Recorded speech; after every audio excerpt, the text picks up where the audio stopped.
May mga tagpong maaaring hindi angkop sa mga bata at sensitibong tagapakinig. Ang inyong mapapakinggan ay naglalaman ng tema ng kababalaghan, paranormal, karahasan, at mga kwentong maaaring makapagbigay ng matinding takot at pagkabahala. Ang ilan sa mga salaysay ay hango sa paniniwala, testimonya, at malikhaing interpretasyon para sa layunin ng libangan at pagkukwento. Kaya sit back, relax, buksan ang inyong isipan, at samahan nyo kami sa mundo ng hiwaga at lagim. Maligayang pagdating po sa Takot Tonight.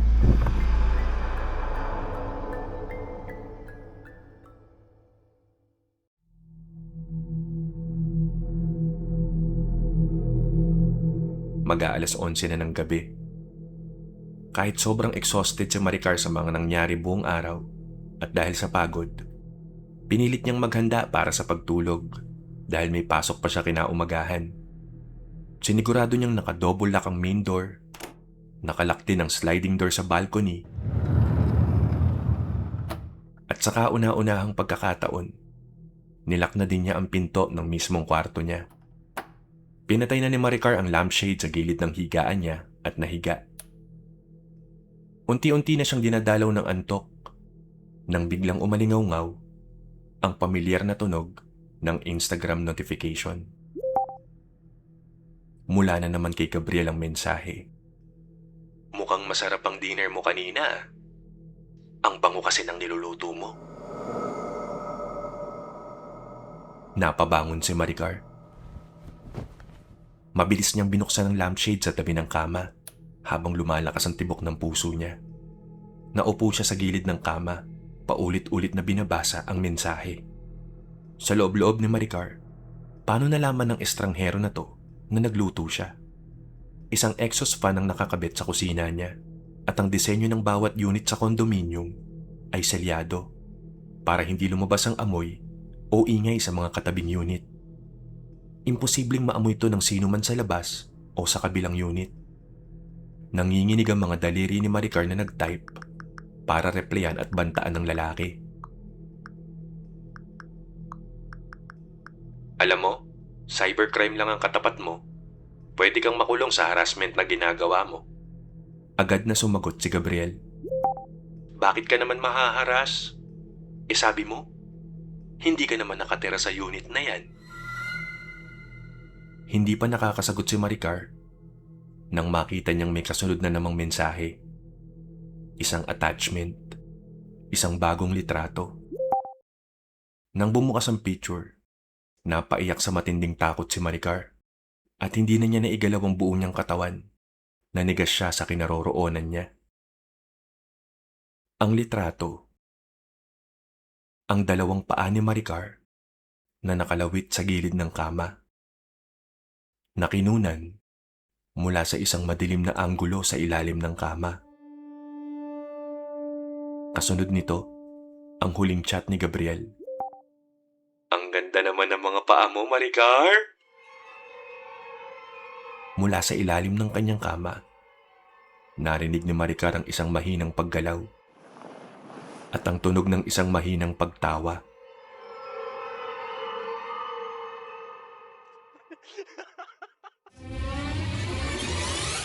Sa matinding shock at adrenaline, mabilis na tumakbo si Maricar palabas ng kwarto. Hindi na niya inintindi kung may matatamaan man siyang mga gamit o kung may mabasag man sa sahig. Habang bumubuelo siya papuntang pintuan, narinig niya ang kaluskos ng tela ng damit at ang marahas, pilit at parang nababaliw na pagbaluktot ng katawan ng isang lalaki na nagpupumilit gumapang palabas galing sa ilalim ng kama niya. Nadidinig niya ang tunog ng mga kuko nito na kumakamot at kumakalmot sa sahig habang nagmamadaling lumabas ng kama. Sa sobrang takot, nanginginig at halos maiyak niyang pinaikot ang lock ng pinto ng unit. Kumaripas ng takbo palabas ng main door at nagsisigaw ng tulong sa kahabaan ng hallway ng 9th floor. Pero dahil oras na ng gabi, lampas alas 12 na, ang mga pinto ng bawat unit sa paligid niya ay nananatiling sarado at walang agad na lumabas para saklolohan siya. Ang bawat sigaw niya, umaalingaw-ngaw lang sa koridor Sa sobrang pagmamadali at matinding pagkataranta, alam niyang wala ng oras para maghintay sa mabagal na pagbukas ng elevator ng building. Dire-diretso siya sa fire exit at doon dumaan sa hagdanan. Halos maubusan siya ng hininga sa mabilis na pagbaba. Nanginginig ang mga tuhod niya at ilang beses pa siyang muntik madulas sa mga baitang. Nang makaramdam ng matinding hingal at pagod, pagdating sa 6th floor, doon na siya napilitang lumabas ng fire exit at sumakay ng elevator para tuluyang makababa sa lobby. Doon niya naramdaman ng konting pag-asa na baka sakaling matatapos na ang bangungot na to. Nang bumukas ang pinto ng elevator sa lobby, doon lang nakahinga ng maluwag si Maricar nang makita ang front desk at ang duty na security guard. Umiiyak, humahagulgol at halos hindi makapagsalita. Isinumbong ni Maricar ang nangyari at sinabing may lalaking pumasok sa loob ng unit niya at nakatago sa ilalim ng kanyang kama. Dahil sa ingay, iyak at matinding eksena sa lobby, napatigil at nakiusyoso ang ilang residente na nagkataong nandun pa noong mga oras na yon. Agad na niradyo ng security guard ang ilang kasamahan para umakyat at isecure ang buong 9th floor. Habang ang front desk naman, mabilis na tumawag ng pulis sa pinakamalapit na istasyon para humingi ng backup. Habang nangyayari ang lahat ng to, si Maricar ay nakaupo lang sa isang sulok, yakap-yakap ang sarili at pilit na kumakalma.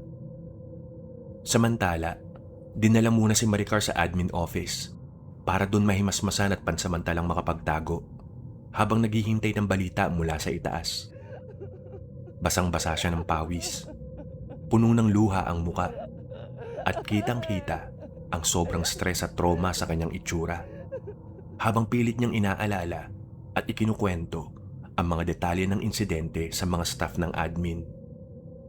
Di nagtagal, dumating na ang mga pulis at nanginginig na ipinakita ni Maricar ang mga chat ng lalaki sa kanyang Instagram account at ang mismong litrato kung saan malinaw na kinunan ng kanyang mga paa mula sa ilalim ng kama.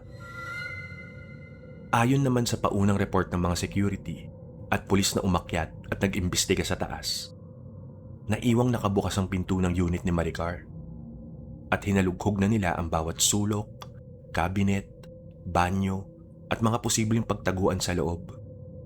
Pero wala silang natagpuang kahit sino. Nagpatuloy ang matinding takot at pangamba kay Maricar habang nakaupo sa loob ng opisina. Halos mabaliw siya sa kakaisip na ang lalaking nagpakilalang Gabriel sa mga chat ay kasama niya pala sa iisang kwarto sa loob ng mahabang oras. At ang buong akala niya, ligtas siya sa loob ng sarili niyang pamamahay. Nang masigurong malinis at ligtas na ang unit, sinamahan si Maricar ng mga pulis at 2 babaeng staff ng admin para makabalik sa loob.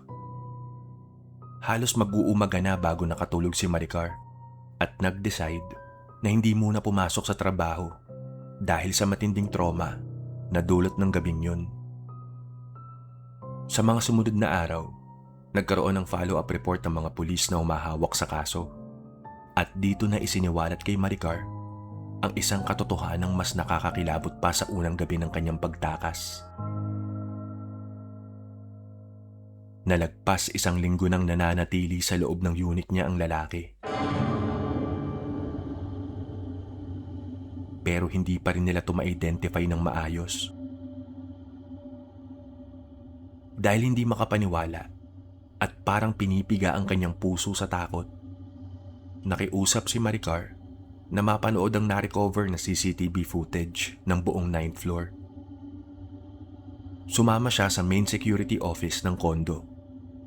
At doon, habang nakatitig sa monitor, unti-unting nanghina ang kanyang mga tuhod at napakapit siya sa braso ng pulis sa mga nakita niya. Kaya pala hindi nakita ng mga naunang security guard ang lalaki sa mga logbook o sa mabilisang CCTV review nung unang gabi dahil 1 linggo na ang nakakalipas nang unang pumasok ang suspect sa unit ni Maricar. At hindi naman tiningnan ng admin ang mga lumang recording dahil ang focus lang nila ay ang araw ng mismong insidente.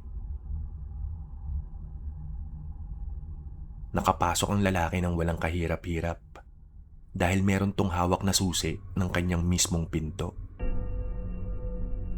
Nakita sa CCTV na nung gabing tumatakbo si Maricar palabas ng unit para humingi ng tulong, ilang segundo lang matapos siyang makalabas, dahan-dahang bumukas ang pinto ng unit niya.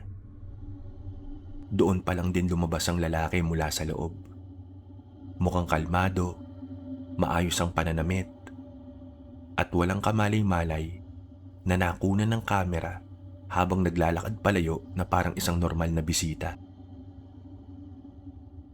Isang linggong nagtatago ang sospek sa ilalim ng kama ni Maricar habang nandun siya sa loob. Lumalabas lang marahil sa ilalim ng kama kapag nasa trabaho o wala si Maricar sa unit.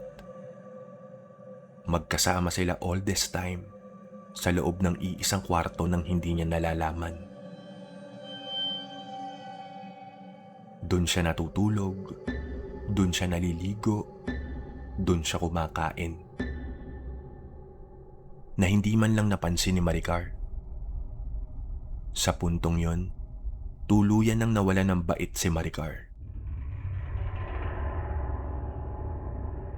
Napasigaw siya sa takot at humagulgol sa sobrang kilabot sa loob ng security room habang iniisip ang bawat segundong natutulog siya ng mahimbing na may estrangherong nagmamasid sa kanya.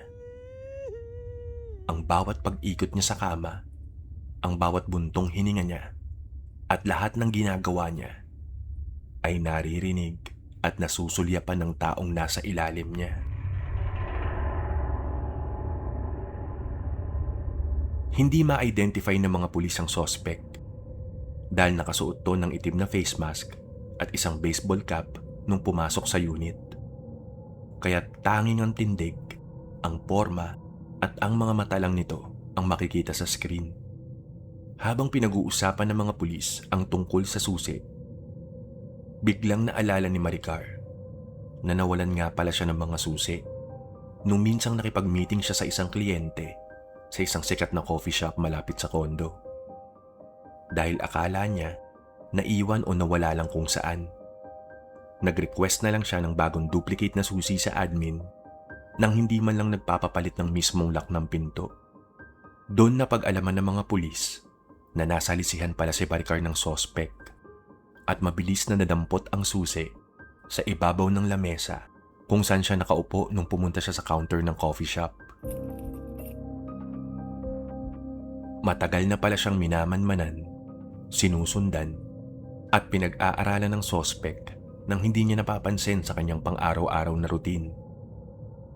Sa teorya ng mga pulis, kaya alam na alam ng lalaki kung anong ulam ang niluluto niya, anong oras siya bumabalik mula sa trabaho, at kung ano ang mga ginagawa niya gabi-gabi, ay dahil naririnig at nakikita nito ang lahat mula sa siwang ng kama.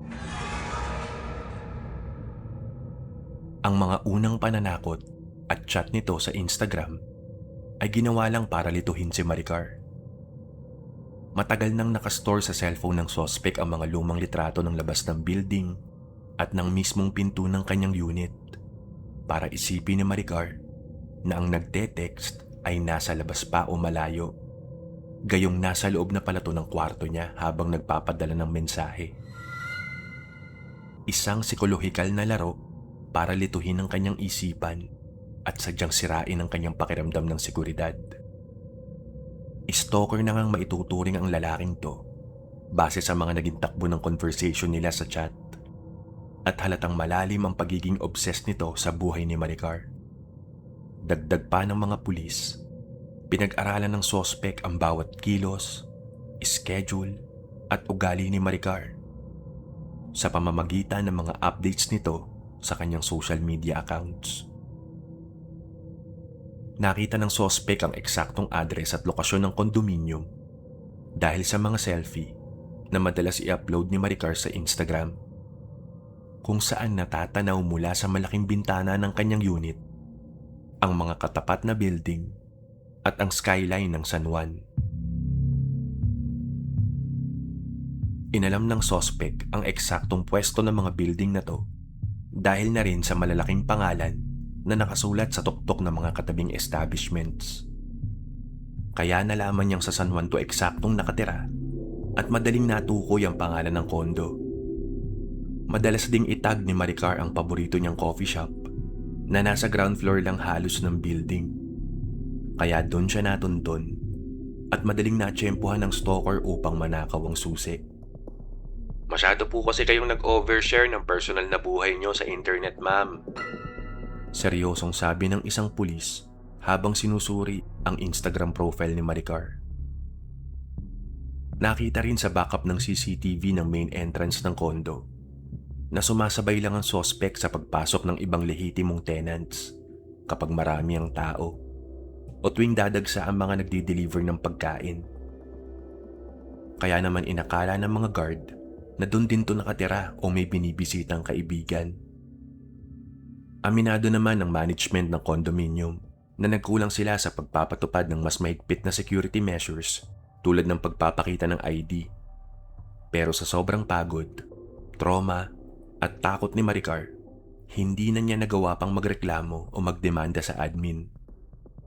Ang tanging gusto niya lang sa mga sandaling yon ay ang umalis at mawala sa lugar na yon na nagbigay sa kanya ng matinding takot. Sa mas masusing pagre-review pa ng mga CCTV footage ng buong building, natuklasan na nang tumakbo palabas ng unit si Maricar na nagsisisigaw at humihingi ng tulong, kasywal at kalmado lang na lumabas ang suspect pagkatapos ng ilang sandali para hindi magmukhang kahinahinala sa mga posibleng makakasalubong niya sa hallway. Sumakay to sa kabilang elevator na mas malapit sa fire exit sa kabilang dulo ng building. Kaya nauna pa tong nakalabas ng lobby at nakalayo sa compound ng kondo bago pa man tuluyang makababa si Maricar gamit ang hagdan.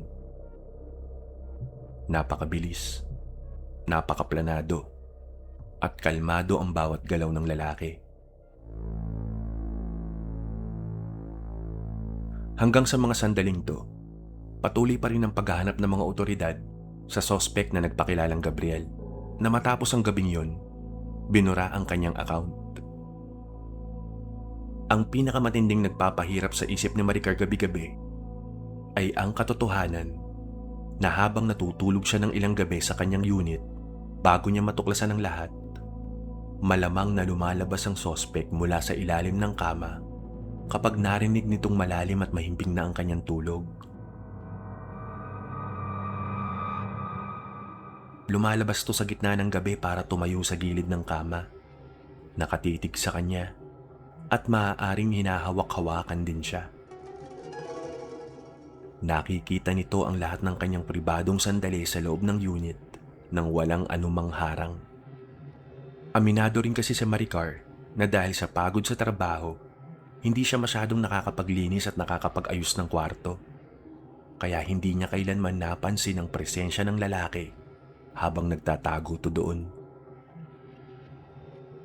Dahil sa hindi matapos-tapos na takot at mga bangungot na gumigising sa kanya tuwing madaling araw, nag-decide na si Maricar na lumipat agad ng tinutuluyan at iwanan ang lahat ng alaala ng kondo na yon. Nalaman na rin ng mga office mates at malapit na kaibigan ni Maricar ang sinapit niya. At para sa sarili niyang kaligtasan at kapayapaan, nag-decide si Maricar na i-deactivate muna ang lahat ng kanyang mga social media accounts habang sariwa pa ang nakakatakot na nangyari para hindi na siya masundan.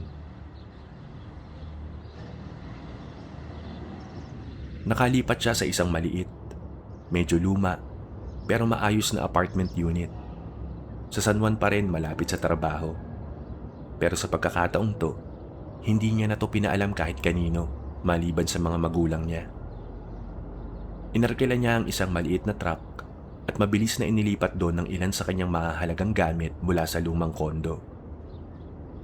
Walang nakakaalam ng bago niyang address.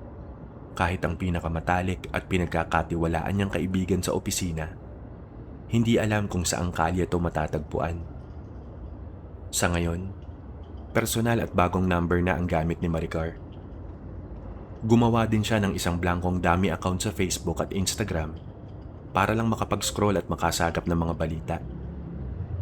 Halos 1 linggo rin siyang nag-leave sa trabaho para ayusin ang paglilipat niya, makapagpahinga at bumalik ang kanyang wisyo. Hindi rin naman nagtagal, pumasok na ulit siya ng opisina. Pinilit niyang mamuhay ng normal, na walang takot at pangamba. Pero marami na talagang nagbago sa personal na routine at kilos ni Maricar. Diretso uwi na siya palagi pagkatapos ng shift.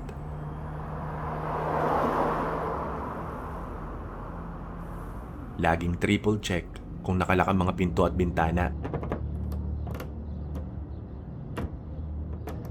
At naging praning na sa pagbabantay ng kanyang mga personal na gamit tulad ng wallet at mga susi.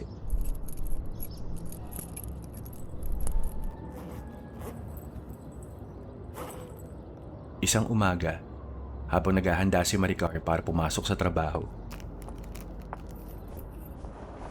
ginawa niyang nakasanayang ritual. Dinouble check yung lock ng mga bintana, siniguradong sarado ang gas sa kusina, at dahan-dahang lumabas ng bahay habang nagmamasid sa paligid.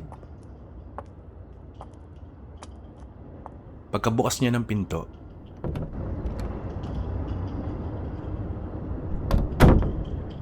naglakad na siya papuntang sasakyan. Nang mapansin niya ang isang maliit na parcel na nakasingit sa pagitan ng mga rehas na bakal ng gate. Napaisip si Maricar. Biglang bumigat ang kanyang dibdib. Nakaramdam siya ng kaba. Dahil alam niyang wala naman siyang kahit anong order online kamakailan. Lalo na, hindi niya pa ginagamit yung bagong address na to sa kahit anong delivery app o website. Napraning na naman si Maricar. Napaatras siya. Mabilis siyang tumingin-tingin sa kaliwat kanan ng kalye sa labas. Wala namang kahina-hinalang tao sa mga oras na yon. Mga ilang estudyante at mga residente lang na naglalakad. At malabong ingay ng mga sasakyan sa malayong highway. Dahan-dahan niyang nilapitan ang gate. Kinuha ang maliit na parcel at mabilis na pumasok ulit sa loob ng bahay. Sabay nilak ulit ang pinto. Ang parcel, nakabalot sa kulay itim na plastic, na punong-puno ng makapal na scotch tape. Sadyang binalot ng maayos para hindi madaling mabuksan. Nang hihina ang mga kamay ni Maricar habang ginagamitan niya to ng isang maliit na gunting habang binubuksan. Pagkatanggal ng makapal na plastic, may nakita siyang isang maliit na kahon sa loob. Dahan-dahan, habang pigil ang kanyang hininga, itinaas niya ang takip nito. Laking gulat ni Maricar nang tumambad sa kanya ang isang pamilyar na bagay sa loob ng kahon. Ito ang nawawala niyang lumang susi ng kanyang unang unit doon sa condominium. At sa ilalim ng susi, may isang maliit na piraso ng papel na may sulat kamay. Nahirapan akong hanapin ka.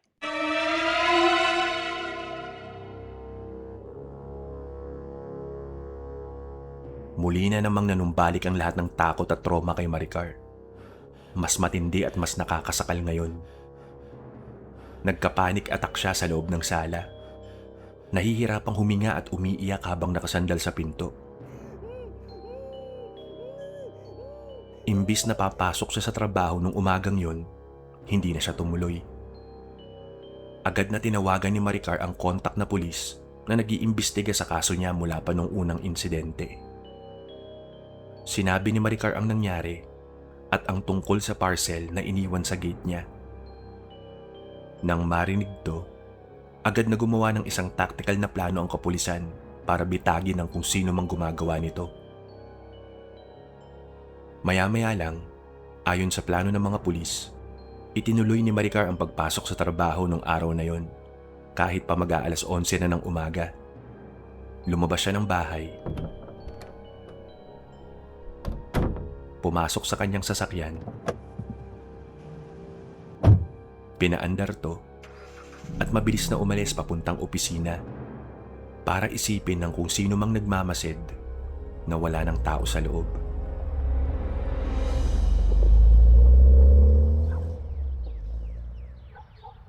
Wala nang katao-tao sa bahay ni Maricar. Tahimik ang paligid. Pero sa mga katabing bahay at sa loob ng isang lumang van sa dulo ng kalye, nakatago ang mga pulis na nakasibilyan. Nagmamatsyag sa bawat galaw sa kalye. Bandang 1:00 ng hapon, may dumating na isang motorsiklo sa kayang isang lalaki na naka full face helmet. Nakasuot to ng simpleng puting t-shirt, isang itim na jacket at maong na pantalon. Pumarada to sa isang kanto. Ilang metro ang layo mula sa apartment ni Maricar. Bumabato ng motorsiklo at sinusulyap-sulyapan ng apartment. Tinitiyak kung talagang walang tao sa loob. Hindi pa rin ito hinuhubad ng helmet na suot para matago ang mukha niya sa mga kapitbahay. Lumapit ang hindi pa nakikilalang lalaki sa gate ni Maricar. At dahan-dahan, pasimple niyang binuksan ang trangka nito gamit ang isang manipis na alambre. Hanggang sa makapasok na sa maliit na garahe ang lalaki nang walang ginagawang ingay. Agad tong nagtungo sa main door ng bahay. Kinuha ang isang set ng lockpick mula sa kanyang bulsa. At sinusubukan niya tong buksan ng mabilis. Hawak niya ang pinto, nakatutok ang atensyon sa lock, at kampanteng-kampante siya na walang makakakita sa kanya. Maya-maya lang, nabulabog ng lalaki nang marinig ang mabilis na yabag ng mga paa. At nang tumambad sa gate, ang 4 na pulis kasama ang ilang tanod ng barangay na nakapaligid na sa kanya. Habang nakatutok ang kanilang mga baril, sumigaw ang mga to at nagpakilalang mga pulis. Nataranta ang lalaking naka-helmet at hindi pinakinggan ng mga utos ng pulis na itaas ang kanyang mga kamay. Sa halip, tumakbo to patungo sa gilid ng apartment at marahas na umakyat sa mataas na bakod. Doon na nag-warning shot ang isang pulis. Lumikha ng isang malakas na putok na nagpagising sa buong kahabaan ng kalsada. At mabilis nilang hinabol ang lalaki. Kasamang humahabol ang mga tanod na may hawak na mga batuta. Napansin ng ilang residente na nagkakaroon na ng matinding komosyon sa labas. Kaya ang ilan ay sumungaw sa bintana at ang iba naman nakiusyoso na sa kalye. Tinatakbo nila ang kahabaan ng kalyeng to sa San Juan. Medyo nakakalayo na ang lalaki at hindi pa rin to tumitigil kahit nag-warning shot na muli ang mga pulis. Hanggang sa may isang paparating na rider ng motorsiklo na nakapansin sa habulang to at sa mga sumisigaw na mga pulis. Nang maunawaan ang sitwasyon, naisip ng rider na iharurot ang kanyang motor at sadyang banggain ang lalaking hinahabol.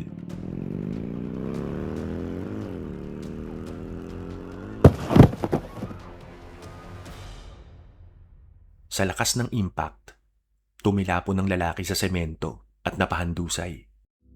Doon siya naabutan at nadaganan ng mga naghahabol na pulis. Doon na nila tuluyang nasakote ang lalaki. Mabilis na binaligtad yung mga kamay sa likod at agad na pinusasa ng mahigpit habang umuungol to sa sakit. Dahil sa tindi ng pinsalang natamo sa katawan niya mula sa pagkakabangga, dinala muna ang lalaki sa pinakamalapit na ospital sa ilalim ng mahigpit na pagbabantay.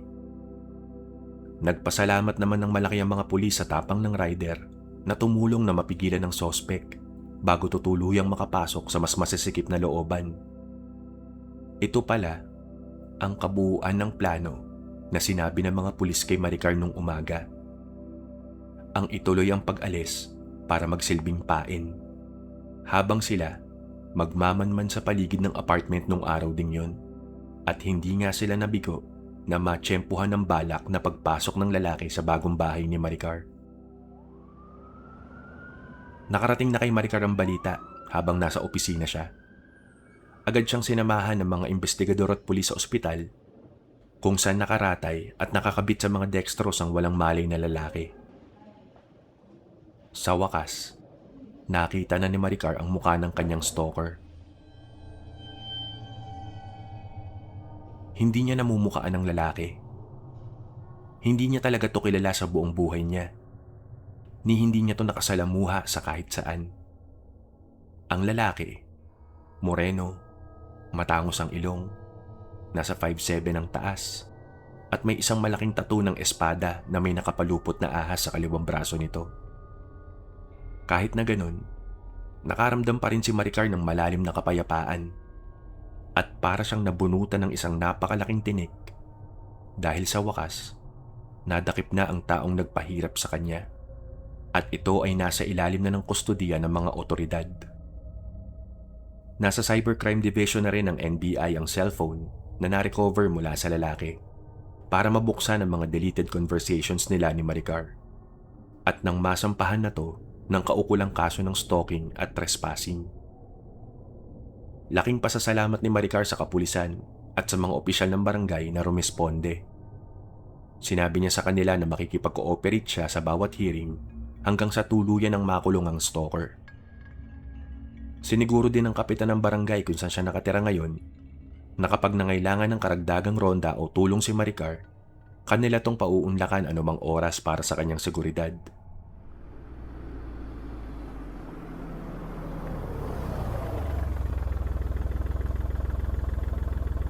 Bandang 9:00 na ng gabi nang makauwi si Maricar sa kanyang apartment. Pagod, pero maaliwalas na ang itsura niya. Nilak pa rin niya ng mabuti ang main door. Kumain siya ng konti ng hapunan. Naghanda ng mainit na kape. Naligo ng matagal. At nahiga na para mamahinga. Naramdaman ni Maricar na sa wakas, ligtas na siya. Kaya muli niyang inactivate ang kanyang mga social media accounts. Nag-post pa siya ng isang inspirational quote sa Instagram na may caption tungkol sa paglampas sa mga pagsubok. Isang hudyat sa kanyang mga kaibigan na okay na siya at tapos na ang takot. Habang nanumbalik ang interes ni Maricar sa Instagram at nag-i-scroll sa kanyang feed sa ilalim ng kumot, chinek niya yung mga comment sa kanyang bagong post. Nakita niya ang mga mensahe ng suporta mula sa kanyang mga kaibigan, pamilya, at mga ka-office mate na nag-aalala sa kanya. Sunod-sunod ang nag-heart ng kanyang latest post. At ang daming followers na nag-comment at nagtanong kung bakit matagal siyang nawala at hindi nagparamdam. May mga personal din na nag-message sa inbox niya. Mga dating kaklase na nangamusta sa kalagayan niya. Napangiti siya. Pakiramdam niya, bumabalik na ang kanyang dating normal na buhay. Habang tinitingnan niya ang inbox, binalikan niya at binasa ang mga dating mensahe ng lalaking nagpakilalang Gabriel.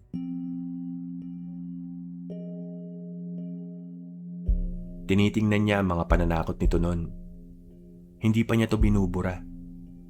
Dahil alam niyang kakailanganin pa rin to bilang ebidensya para sa kasong isasampa sa nahuling stalker sa ospital.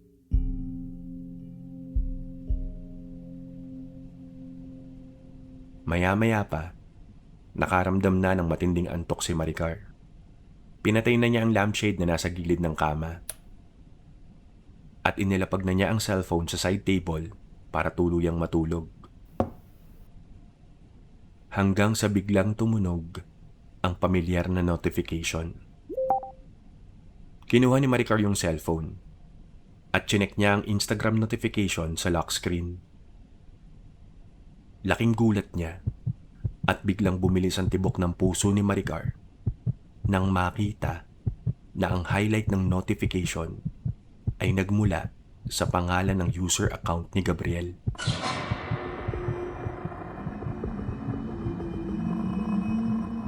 Napabangon si Maricar at mabilis na binuksan ang message.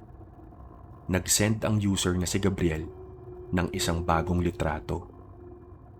Isang litrato ni Maricar habang naliligo sa banyo nung gabi ding yun. Nakasilip ang pagkakakuha mula sa isang maliit na siwang ng pinto ng banyo. Ang anggulo, ang liwanag, ang basang buhok niya. Kinunan lang to kanina sa loob ng bago niyang apartment pagkatapos niyang umuwi galing ospital. Sumunod na pumasok ay ang mismong chat ni Gabriel. 5 simpleng salita na nagpabagsak sa mundo ni Maricar. Hulaan mo, saan ako nagtatago?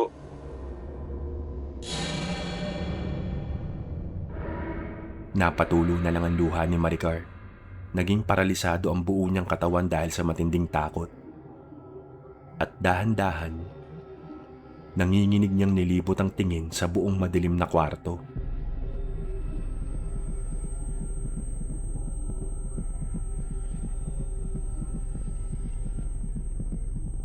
Hanggang sa narinig niyang muli ang isang kaluskos sa ilalim ng kanyang kama.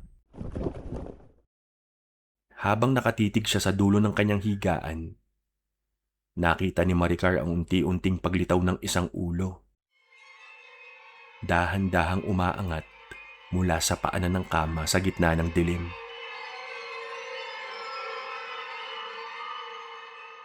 May isang lalaking sumisilip. May malawak at baliw na ngiti na matagal nang nagtatago sa pinakadulo ng kanyang higaan.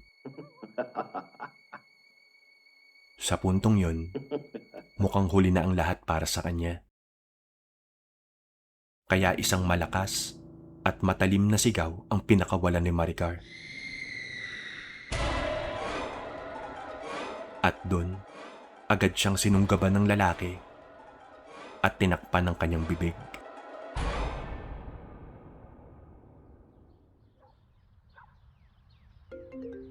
Kinabukasan, ang cellphone ni Maricar na nasa sahig ay walang tigil sa pagtunog. Ilang missed calls at ilang sunod-sunod na text ang pumasok sa screen nito. Ngunit walang sumasagot. Kinokontak pala siya ng mga pulis para sa karagdagang pirma sa affidavit at para ibalita ang paggising ng lalaki sa ospital. Dahil hindi siya sumasagot sa loob ng ilang oras, nag-alala ang mga investigador kaya binisita na si Maricar ng 2 pulis sa kanyang bagong apartment unit. Kumatok sila ng paulit-ulit sa pinto pero walang sumasagot sa loob ng bahay. Hanggang sa sinubukan ng isang babaeng pulis na ikutin ang doorknob ng main door para tingnan kung may tao. Nagulat sila nang mapansin na madali itong umikot. Bukas ang pinto at hindi nakalak. Minabuti na nilang pumasok sa loob ng bahay ng dahan-dahan. Hawak ang kanilang mga baril. Habang isinasantabi ang protokol at isinisigaw ang pangalan ni Maricar sa bawat sulok ng sala. Nagtungo sila sa pinakadulong bahagi kung nasa ng kwarto ni Maricar. At doon na tumambad sa kanila ang isang eksena na magiging bahagi na ng kanilang mga bangungot. Ang wala ng buhay na katawan ni Maricar.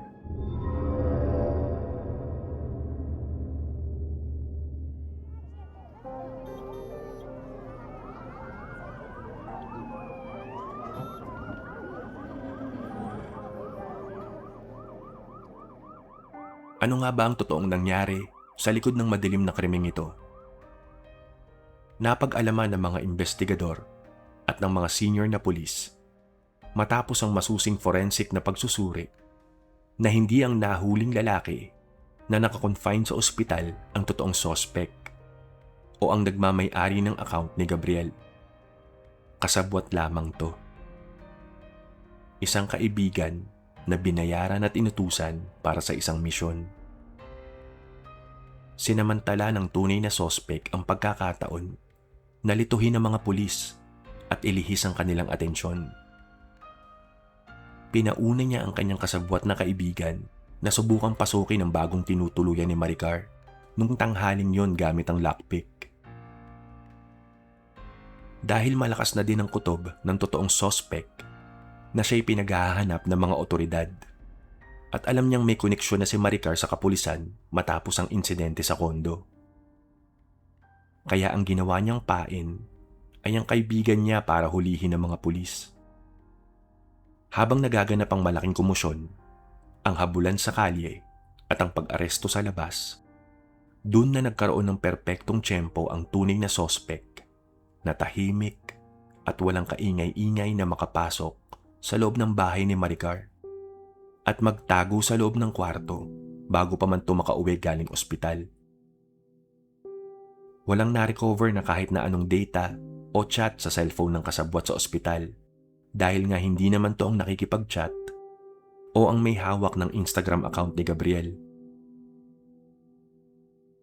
At kung nagtatanong kayo kung sino ang tunay na salarin sa likod ng lahat ng to, walang iba kundi ang ex-boyfriend ni Maricar na ang totoong pangalan ay Michael. Nang pasukin ng mga pulis ang kwarto, nakita si Michael na nakahiga sa sahig, buhay na buhay, walang saplot sa katawan, at parang wala na sa sarili. At blankong nakatingin lang sa kisame habang tumatawa ng mahina. Habang si Maricar naman, nasa ibabaw ng kama, wala ding saplot.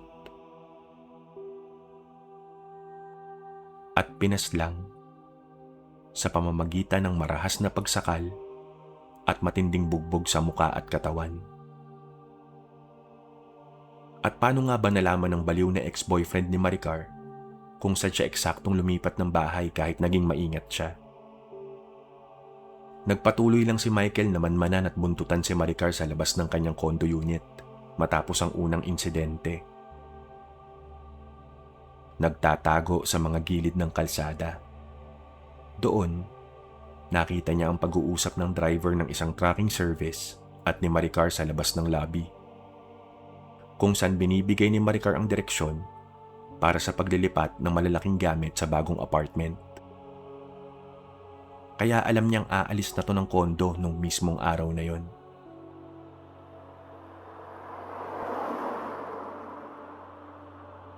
Sinundan ng palihim ni Michael gamit ang kotse ang pupuntahan ng truck ng mga gamit. Kaya nang makita niyang pumasok to sa kalye sa San Juan, doon niya natunton at nalaman ang bagong lilipatan ni Maricar.